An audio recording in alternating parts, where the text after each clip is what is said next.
유시민 작가님의 오늘자 조언이 큰 화제입니다. 쇼츠에서 폭발적 조회수를 기록한 분석 끝까지 봐주시고 여러분들의 생각 댓글로 부탁드립니다. 가끔 아지오를 보면, 푸드 브랜드를 보면 민주당 볼 때 느끼는 거 비슷한 그 감정을 느껴요. 민주당이 손 되게 많이 가요. 민주당 지지자하기 되게 힘들어요. 겨우겨우 해서 잘 만들어 놓으면 내부에서 엉망으로 만드는 경우도 많았고요. 10년 전에는 이런 사람을 이유도 없이 그냥 말 싸가지 없게 한다는 이유로 그냥 스토프하고 말이에요.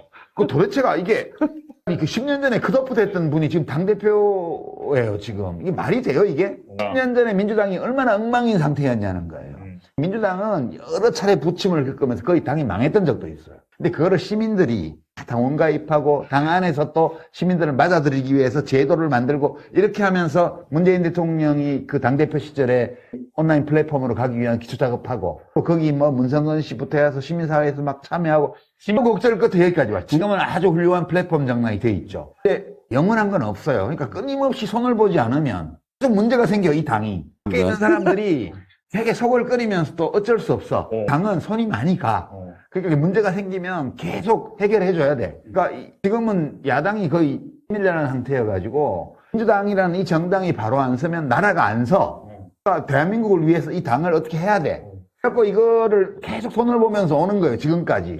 지워도 가만히 보면 손이 엄청 가는 거예요. 누군가 관심을 가지고 계속 이걸 뭘 하지 않으면 될 가능성이 굉장히 높아요. 처음 출범할 때는 성남에서 저 작업장이 회사가 성남에 있거든요. 그때가 이재명 대통령이 시장이던 시절이었고요. 경기도지사 있었고. 대통령이 성남으로 오라고 얘기했다는 이야기도 들었어요. 이게 수양산 그늘이 강동 800리라는 옛날 중국 속담이 있는데 그런 거예요. 큰 산이 있으면 그 그늘에서 또 큰 나무 있으면 그 그늘에서 사람들이 살아가는 거잖아요. 이제 또 회사는 성남에 있는데 경기도 성남시에 여기 매장을 서울에 연 거예요. 서울하고 이제 다리 걸친 거죠. 계속 관심 가지고 선봐주지 않으면 잘못될 수 그렇죠. 있어요. 민주당하고 비슷하다니까. 그러니까 어느 후보님이 이제 서울시장 되시면 저는 뭐 되실 가능성이 없다고 보는데 그러면 걸쳤잖아요, 서울에 이제. 시겠지.